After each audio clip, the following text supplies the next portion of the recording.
Un nouveau bras de fer entre l'Occident et la Russie aux Nations Unies. L'Assemblée générale de l'ONU vote en ce moment la proposition occidentale de suspendre Moscou du Conseil des droits de l'homme.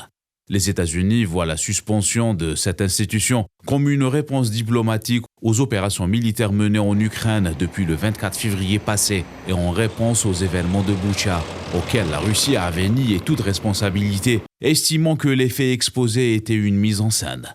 Selon les règles de ce vote, pour révoquer l'adhésion d'un pays au Conseil des droits de l'homme, l'Assemblée générale doit voter à la majorité des 2/3 des participants au vote pour que l'ordre d'expulsion devienne effectif. L'Assemblée générale de l'ONU avait adopté le 2 mars passé par la majorité une résolution qui exige que la Russie cesse de recourir à la force en Ukraine.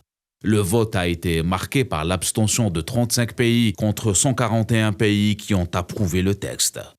L'actuelle demande est soutenue par les ministres des Affaires étrangères du G7, réunis aujourd'hui à Bruxelles. Les participants ont estimé dans une déclaration commune que les événements en Ukraine constituent une violation du droit international.